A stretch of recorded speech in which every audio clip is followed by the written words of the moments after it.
Hello, today we are going to learn about indices. Indices is very easy and you will be needing it until you go to polytechnic or university. So, indices starting.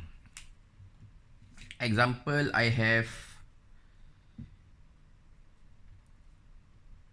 a power m multiply by a power n. If it's the same base, when I say base, this is the base, a is the base. When it's multiply, the power you can plus together. So what you get is a m plus n. Okay, first thing you must make sure that the base is the same. Next is 1. Number 2, if a power m divide by a power n is the same base. It's the same base. If it's the same base and it's a divide, the power you must minus. So you'll get a m minus n. Very simple. The third one, the third law that you need to know.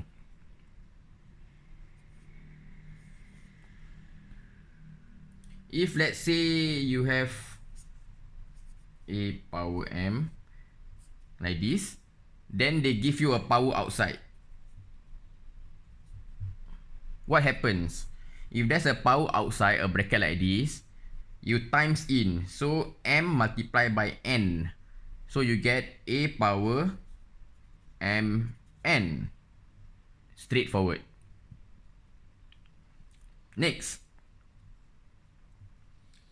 What if they give you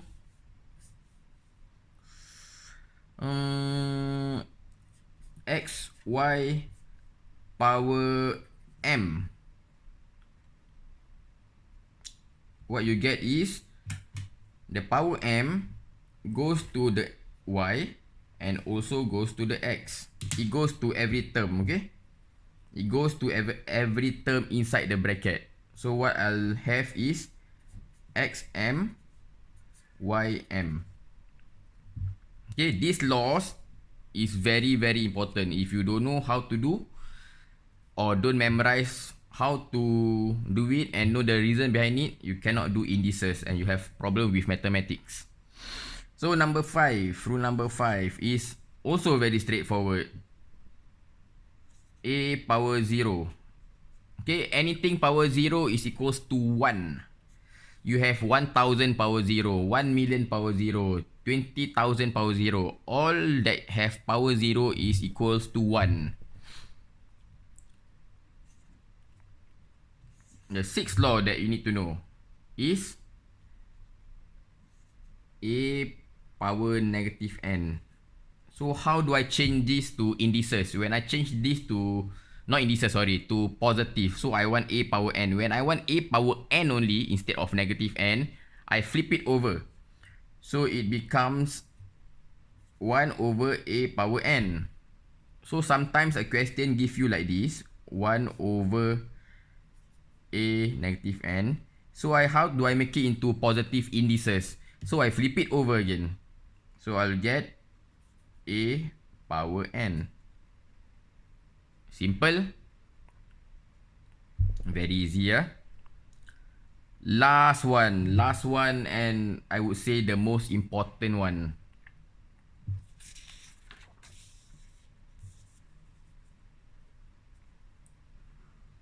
If they have square root x, student always have problem with square root x. Anything that is square root x, anything that is square root is the same as, okay, this is law number 7.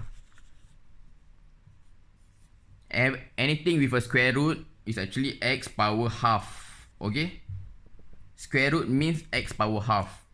What if I have cube root? Cube root is actually x power 1 over 3. Okay, fourth root is actually x power 1 over 4, and so on and so forth. Okay, what if I have cube root x square. Okay, we do slowly. We try what we learn in indices. So I'll have x square is actually bracket x square, right? Then to the power of 1/3. Okay, what do you get? Look at this law, the law that we learned just now. This one, if there's a power outside the bracket, you times in with the power, right? So I'll get x 2/3. Okay, very simple and straightforward. So that is basically all the law that you need to know. So let's try one question. What if I have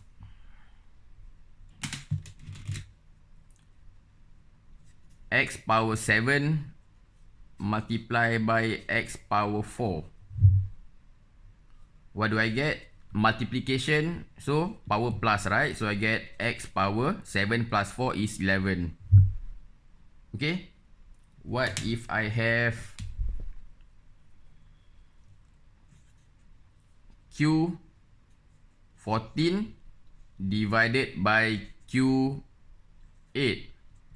If it's the same, what do? Same base, it must be the same base. I must minus. So I'll get q to the power of 7 is 7. No, 14 minus 8 is 6. Okay, what if I have let me think of a question. Okay, what if I have this?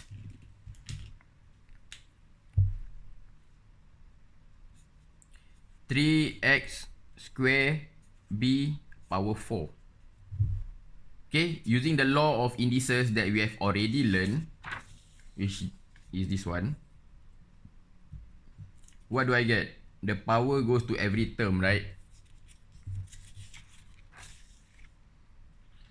So what do I get is 3 to the power of 4 to x to the power of 4 times 2 is 8.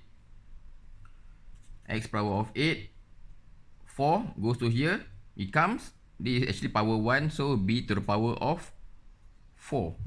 Okay, so I'll end up with, hold on, let me in my calculator.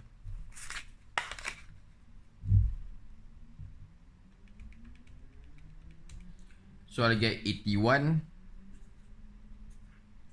x8 b power 4. Answer. Simple as that. Okay, so now let me try a slightly not complicated but something that you need to know. How about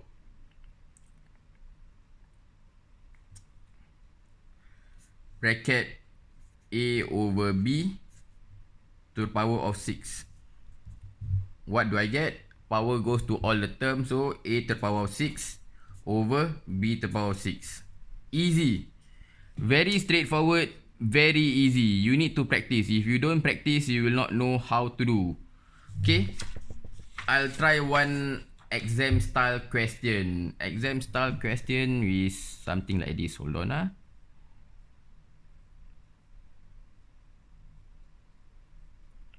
Okay, they will always ask you to find an unknown. So the question will go like this.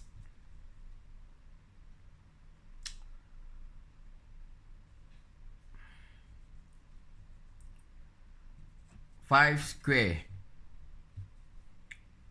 divided by 125